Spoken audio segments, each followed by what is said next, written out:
베드로후서 2장 17절부터 22절 말씀 중심으로 진리의 샘물이 솟아나게 하라 라는 제목입니다. 또 다른 제목은 진리의 유통자가 되자 이렇게 불러도 되겠습니다.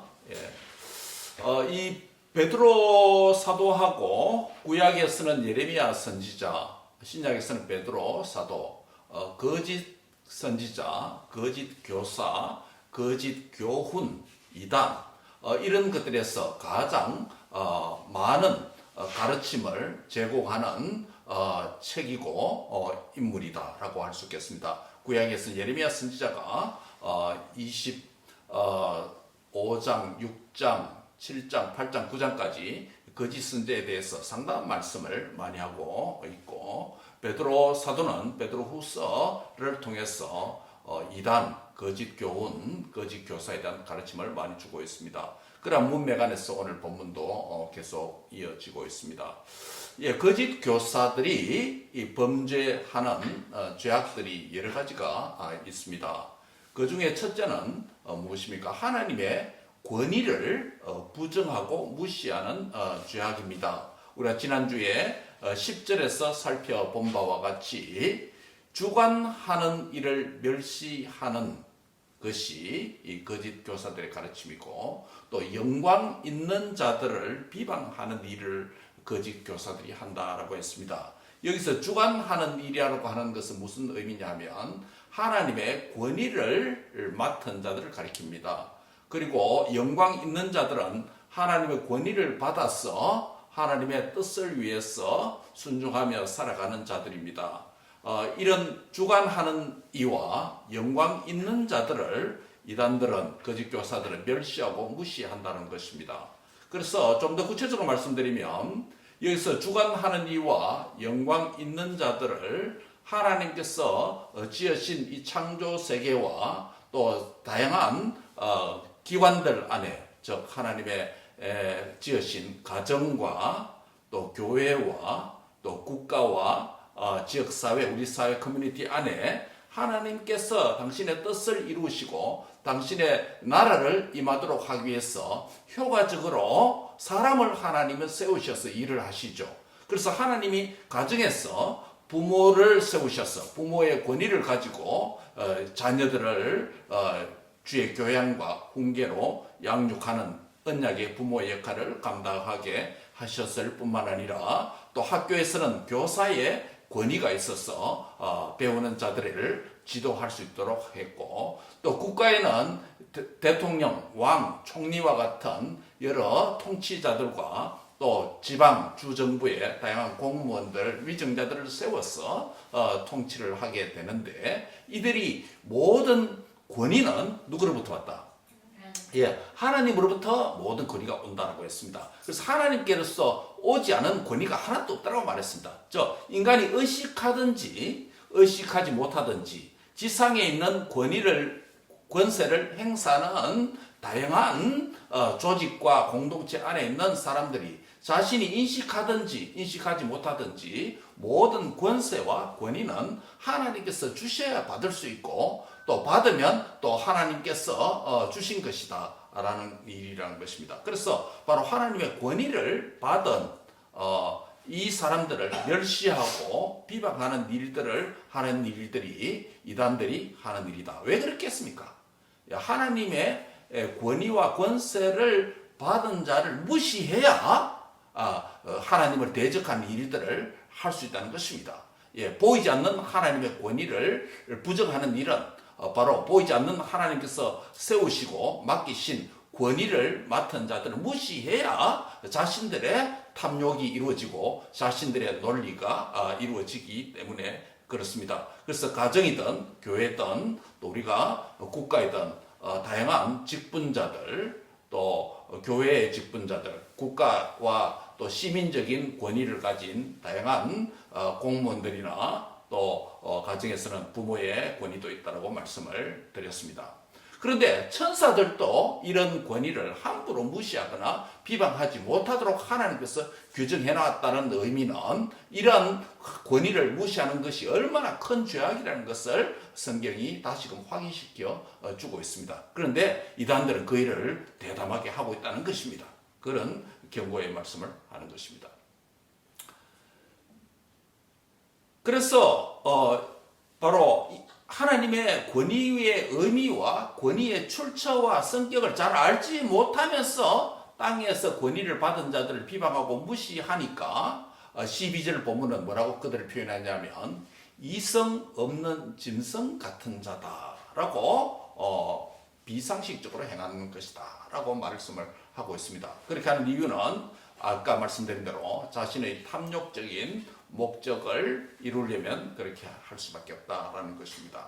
오늘은 읽은 말씀 중심으로 좀 다른 관점에서 거짓 교사들의 정체성과 그들의 행위를 오늘 본문 중심으로 적나라하게 한번 살펴보고 진리의 유통자가 되자라는 요지의 말씀으로 함께 상고하고 은혜를 받고자 합니다. 한번 같이 하겠습니다.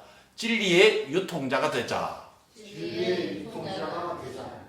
예, 우리 비즈니스 상업 활동에는 이 상품, 물건 이것이 국가와 국가 사이에 오가는 무역을 통해서 다양한 무역 경로, 배를 통해서 또 항공을 통해서 또 교통편을 통해서 열차편을 통해서 물류가 이동합니다. 그렇죠? 물류가 유통됩니다. 우리 미국의 대표적인 유통 비즈니스 가운데 하나 커스코, 이것도 뭡니까? 자기들은 생산하지는 않지만은 다른 컴퍼니가 생산해 놓은 것들을 구입해서 그것을 자기의 창고로 옮겨서 또 비즈니스장으로 코스코 매장으로 옮겨서 그것을 다양한 고객들에게 판매하는 것입니다. 그것을 우리가 물류 비즈니스다 이렇게 부르지 않습니까? 유통 비즈니스라는 것이죠. 바로 우리는 오늘 이 진리, 하나님의 말씀, 진리를 유통하는 자가 되자라는 이 말씀을 상고하려고 합니다. 자, 그렇다면 오늘 본문에 등장한 이 교사들은, 거짓 교사들은 어떤 자인가? 그들의 존재는 무엇인가? 라는 말씀을 설명을 하고 있습니다. 성경은 거짓 교사들의 특징을 다양하게 설명합니다.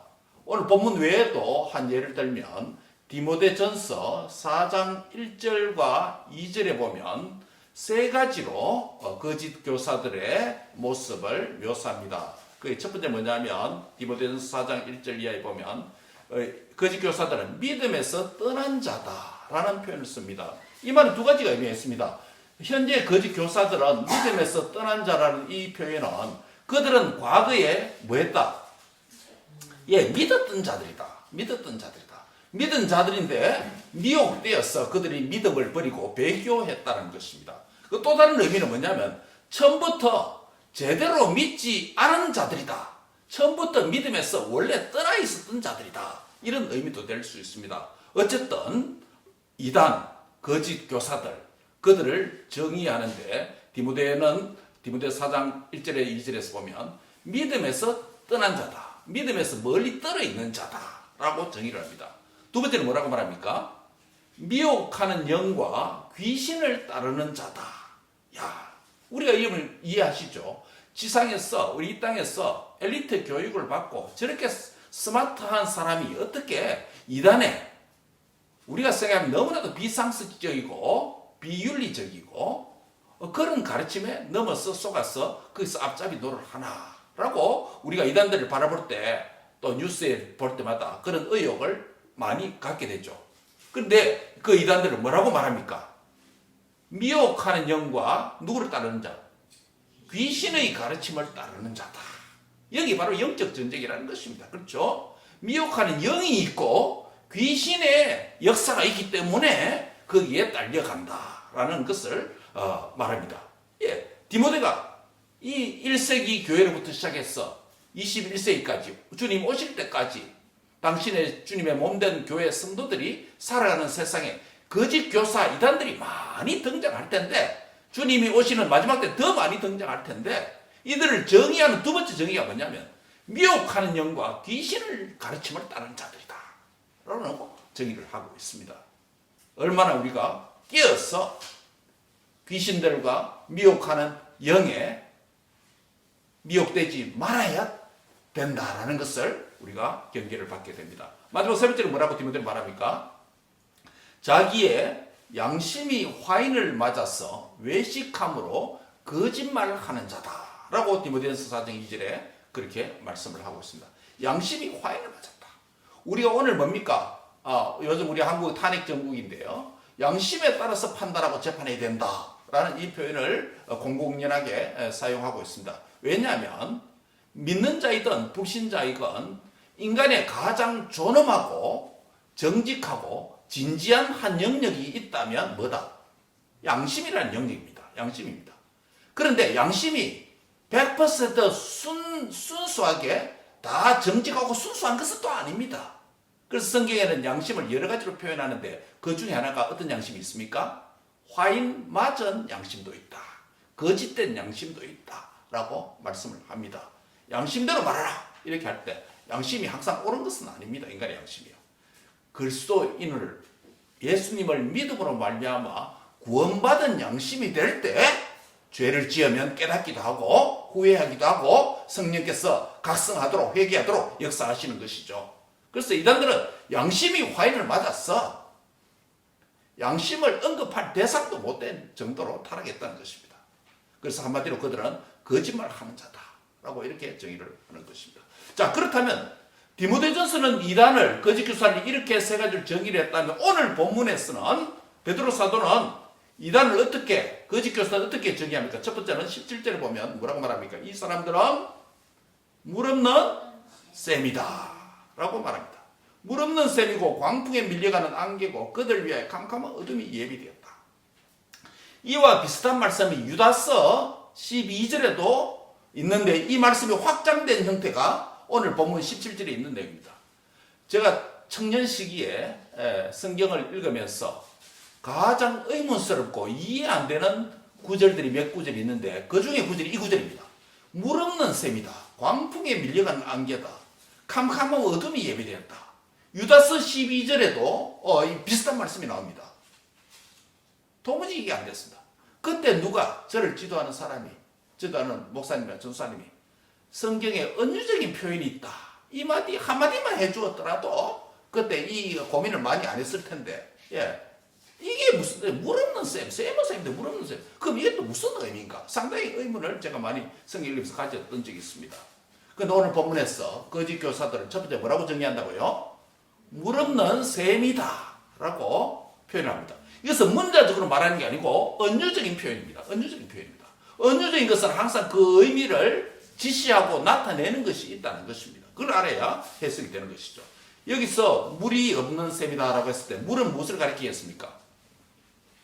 물은 진리를 가리킵니다. 진리를 가리킵니다. 따라합니다. 물은 하나님의 진리입니다. 진리가 곧 생명의 물인 것이죠. 진리의 말씀, 진리를 가리킵니다.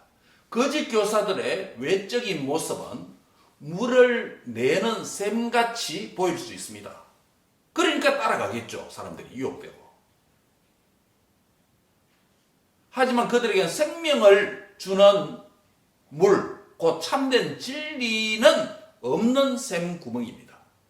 그 모양은 우물을 갖고 셈 같은 모습입니다. 그런데 물을 낼 수 있는 것 같이 흉내내고 물을 줄 수 있는 것처럼 말하기도 합니다. 하지만 그들은 성경이 분명히 정의합니다. 생명의 근원이 되는 샘물을 낼 수도 없고 줄 수도 없다. 진리를 줄 수가 없다라는 것입니다. 한마디로 사망을 이끄는 독을 내는 것이 거짓 교사들의 특징이다라는 것입니다. 거짓 교사를 따라가는 자들은 어떻습니까? 그들이 주는 거짓 교훈인 그 교훈이 독인 줄도 모르고 샘물같이 막 마시는 것입니다. 그러니까 그 영혼이 어떻게 됩니까? 치명적인 독이 되고 병이 되는 것입니다. 사랑하는 성도 여러분, 오늘 거짓 교사를 정의하는 것을 물 없는 셈이다, 진리가 없는 셈이다 라고 말씀합니다. 거짓을 미워하고 진리를 사랑하는 성도들이 되시길 바랍니다. 여러분은 진리 대신 예수님의 말씀과 진리의 성령을 통하여 부어주시는 말씀과 성령의 생수가 충만한 그런 은혜를 받으시기 바랍니다. 그 은혜를 정통교회, 참교회에서 말씀을 읽고 듣고 믿음 생활하는 저와 여러분은 복된 성도인 줄 믿습니다. 많은 이단들이, 많은 사람들이 여기에 미혹되어서 거짓을 따라가고 목마름을 해결해 줄 것 같지만은 거기에 샘물을 요청하고 요구하지만은 뭐가 없는 셈이다? 물 없는 셈이다. 우리도 이 복음을 듣지 못했으면 그들의 정체가 물 없는 셈이라 이렇게 알지 못했을 것입니다. 진리의 말씀이 조명해 주시니까 예수 그리스도와 삼위 하나님과 이 복음을 부인하고 하나님의 권위를 대적하고 무시하고 비방하는 자들은 거짓 교사들인데 그들은 바로 물 없는 셈이라고 하는 이 정체성을 바로 은유적 표현을 통해서 사도 베드로는 신약교회에게 말씀하는 것입니다. 그러면 이단을 따라가는 자는 샘물을 주는 것이 아니라 물이 없는 셈에 불과하다는 것입니다. 셈이 아니라 독을 내뿜는 교훈을 받고 있다. 그 영혼이 치명상을 받고 있다. 이런 것을 생각해보면 우리가 진리 안에서 진리의 말씀의 생수를 먹고 마시는 것이 얼마나 축복되고 복된 은혜를 받는가라는 걸 알 수 있다. 또 다른 한편으로 생각하면 너무나도 진리의 하나님, 진리의 말씀을 듣지도 알지도 믿지도 깨닫지도 못하는 영혼들이 지구촌 70억 가운데 얼마나 많다라는 사실을 기억할 때 안타깝기 거지없는 일입니다. 우리 장사님 이제 중가시는데 복음을 모르는 자 온 땅이 얼마나 많겠습니까? 얼마나 많겠습니까? 우리 기도 제목 몇 년간 인도에 있는 이원스 선교사님에서 기도하다가 나는 신학교 교장이고 또 신학교 교수를 담당하고 하니까 그 사이트가 비교적 인도에서 안정적으로 공인을 받으면서 잘 하고 있는 듯 이렇게 생각을 하고 기도해 왔습니다. 근데 최근 두세 달 안에 보니까 동료 선교사들이 이민국에 잡혀가고 지금 이원스 선교사들도 지금 어떻게 잘못하면 철수해야 되는 이런 중요한 신학생을 이번 64명 졸업생인데 했다는데 기도 제목 4월달 보니까 이런 위기에 있습니다.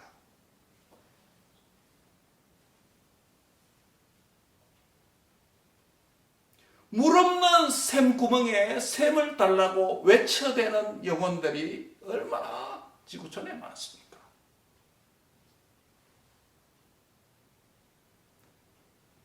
그들의 영혼을 위해서 우리가 가서 샘물을 전해줄 수는 없더라도 진리의 샘물을 생수를 유통하는 당신의 종들을 위해서 기도하고 응원하는 일을 우리가 중단 없이 계속해야 되는 줄 믿습니다.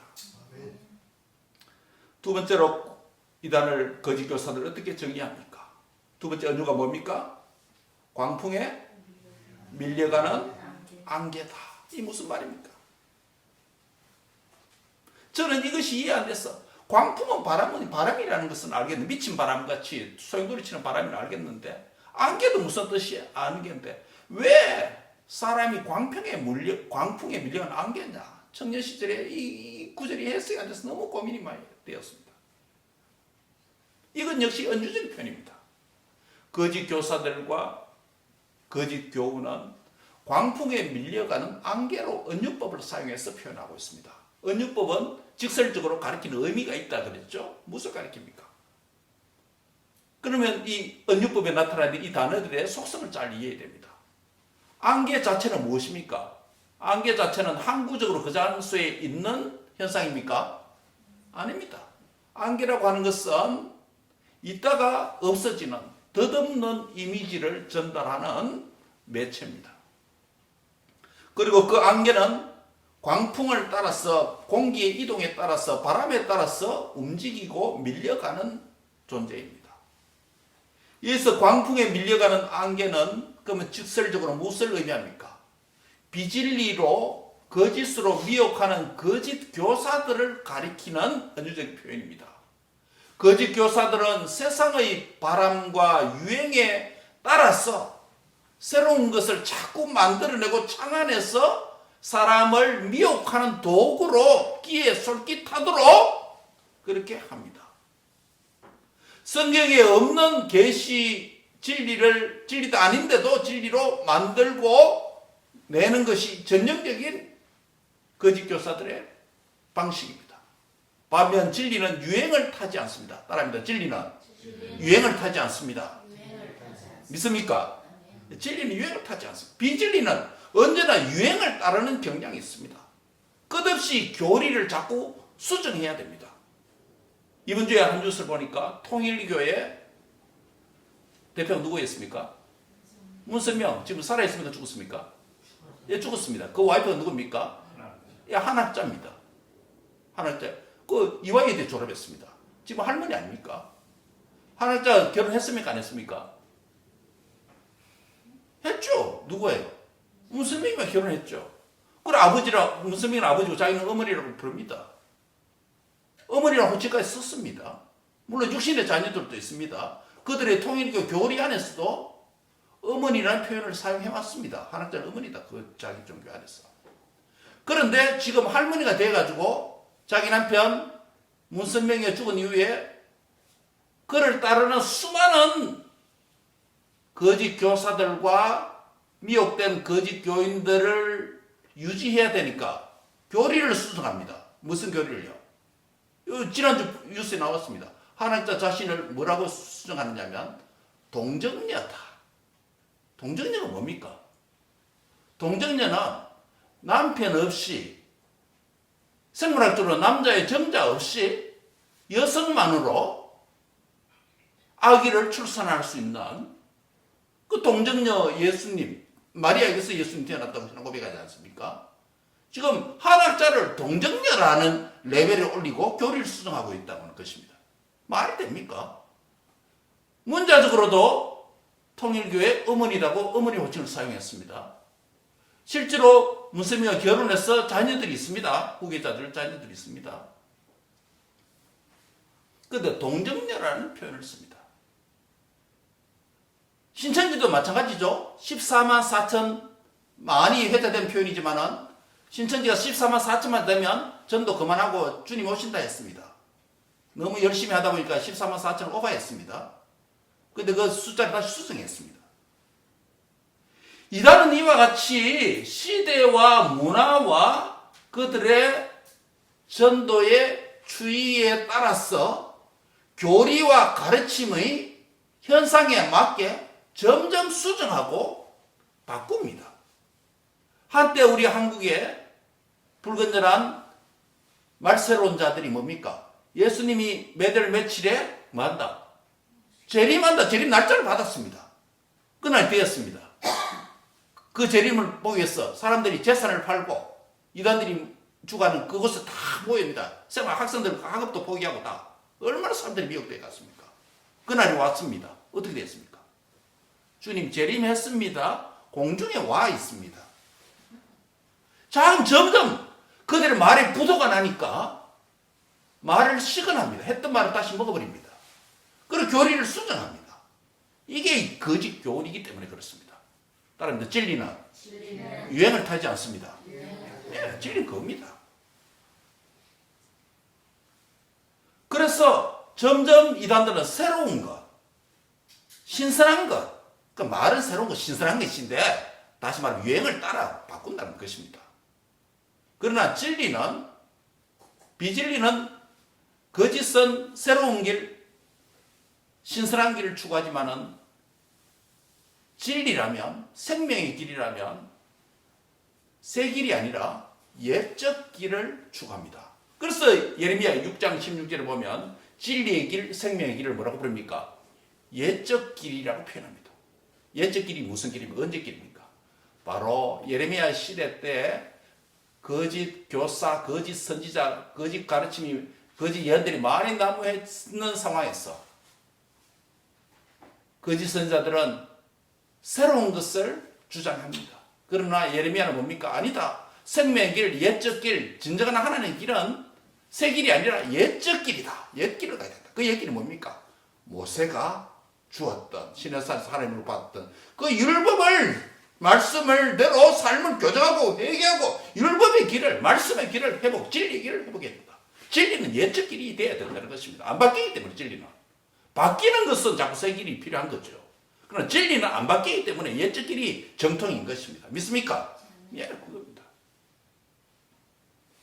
근데 광풍에 밀려가는 안개다라는 것은 사람의 요구에 따라서 사람의 요청에 따라서 새로운 문화적인 변동에 따라서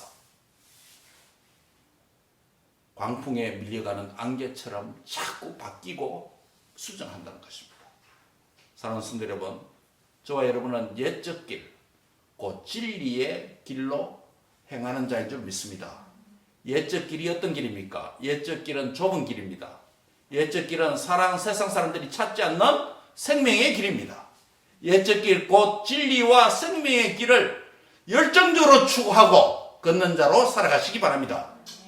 마지막 세 번째는 베드로 사도는 뭐라고 부릅니까? 캄캄한 어둠이다.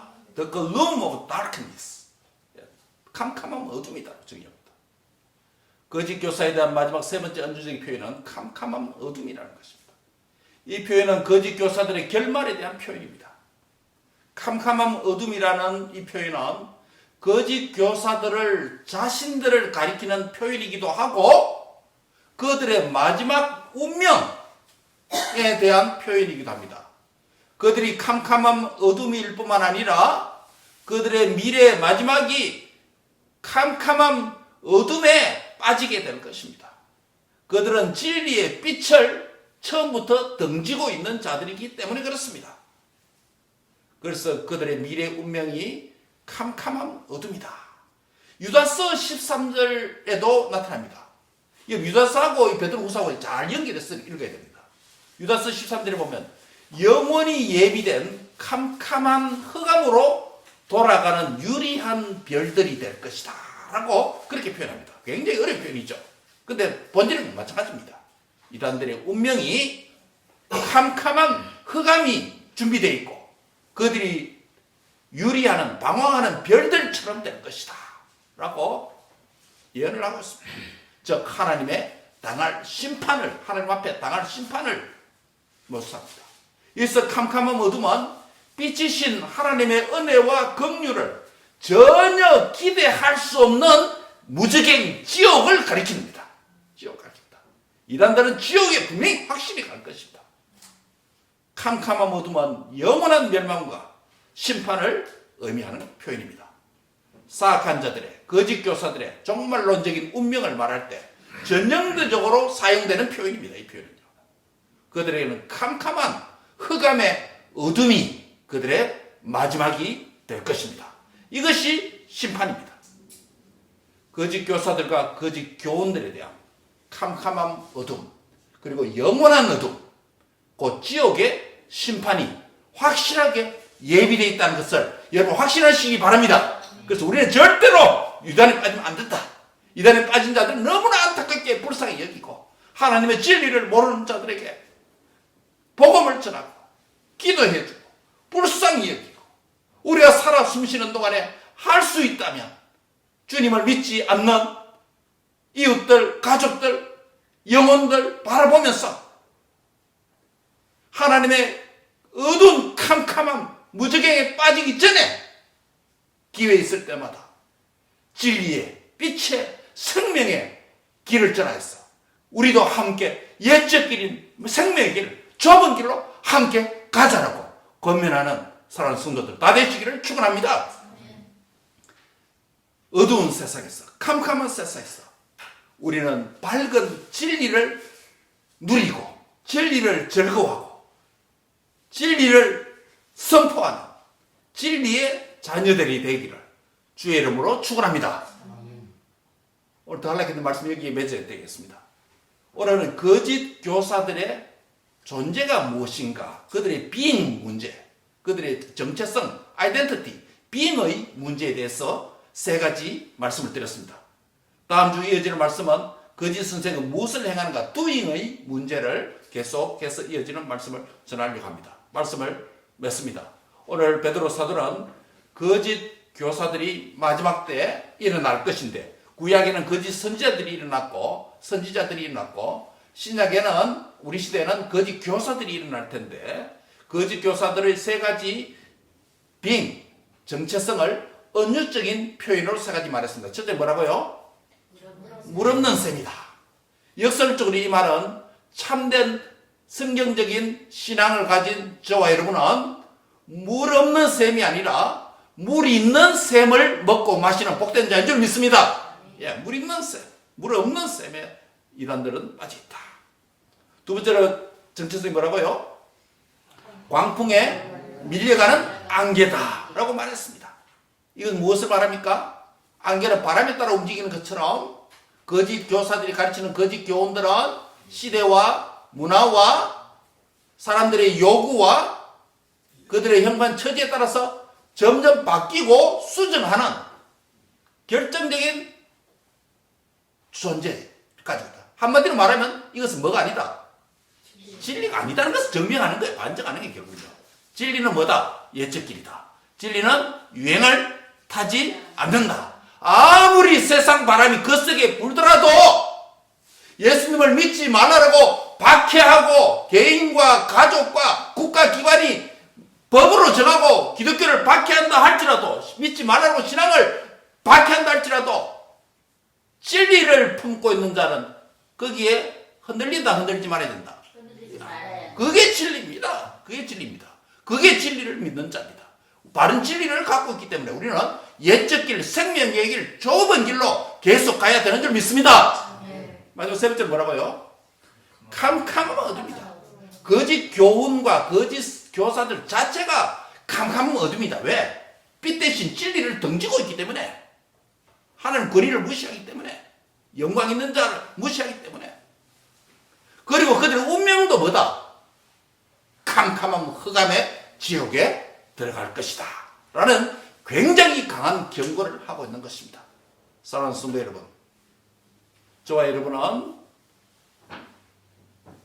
물 없는 셈이 아니라 물이 풍성한 생수의 강이 넘치는 이 시대에 정통교회에서 성경적 신앙을 바로 견지해가는 복된 은혜를 계속 누리시기 바랍니다. 광풍에 밀려나가는 안개같이 흔들리고 심지가 약하고 마음이 약하고 세상의 미혹과 유혹과 거짓 가르침에 손길에서 끼 얇은 자가 되어서 이단에 넘어가고 거짓 교훈에 넘어가는 자가 아니라 진리 위에 굳게 서는 예적 길을 견지하는 생명의 성도들, 진리의 성도들 되시기를 축원합니다. 캄캄한 어둠이다.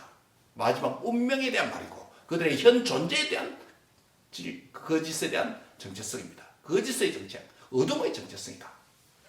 이단과 거짓 교훈을 바로 알고 이 시대에 진리로 충만해서 어둠의 세대에 붙잡혀 있는, 흑암의 영에 붙잡혀 있는 자들에게 우리 안에 있는 진리를 나누어주고 진리를 유통하는 자가 되시기를 바랍니다.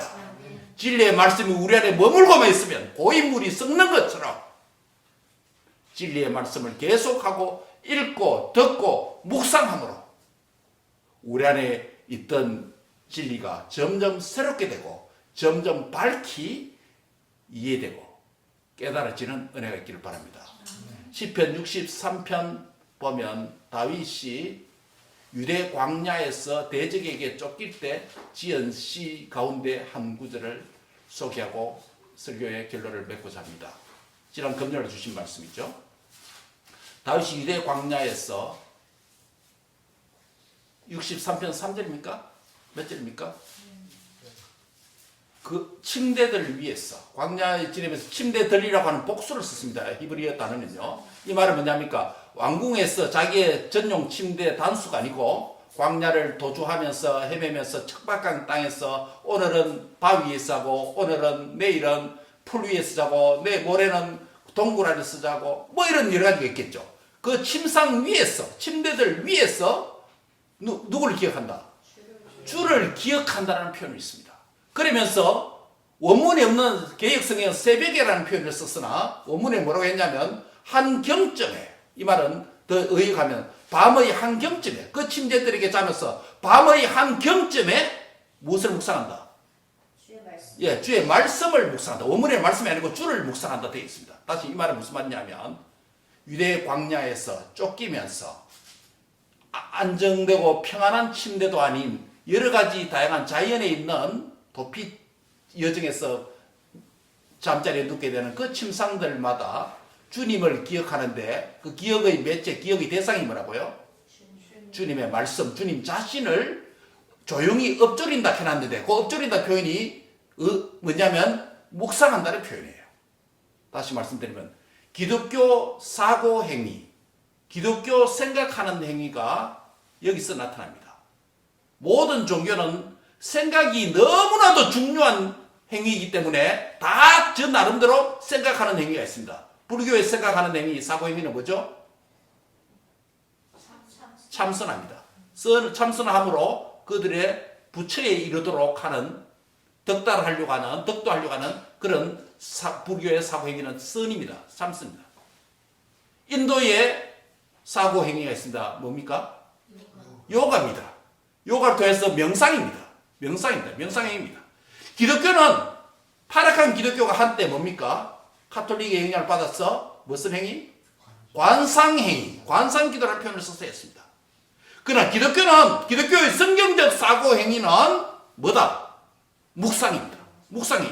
그 묵상의 본질은 뭐냐면 생각하면서 나 자신을 생각하거나 나의 형편을 생각하거나 나의 과거를 생각하거나 나의 미래를 생각하거나 다른 사람을 탓하는 생각을 하는 것이나 그게 아니라 기독교의 사고행위, 성경적 사고행위, 묵상은 하나님 자신을 생각하고 그분의 말씀을 기억하고 생각하는 행위입니다.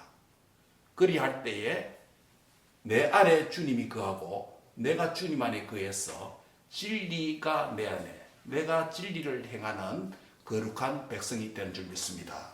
사랑하는 성도 여러분, 거짓 교사, 거짓 교훈 이런 것들은 세상의 유행과 세상의 방식을 생각하고 수정하는 경향이 있다면 저와 여러분은 참 진리 대신 하나님을 믿는 자로서 진리의 말씀을 생각하고 진리를 주신 하나님 자신을 기억함으로 여러분의 묵상 행위가 더 깊어져서 주님의 성품, 주님 자신이 주님의 진리가 여러분 안에 충만하게 거할 뿐만 아니라 생수의 강이 내 배에서 흘러 넘쳐서 또 다른 사람에게 진리가 넘어가는 진리의 진정한 유통자로 살아가는 복된 은혜가 있기를 축원합니다. 기도하겠습니다.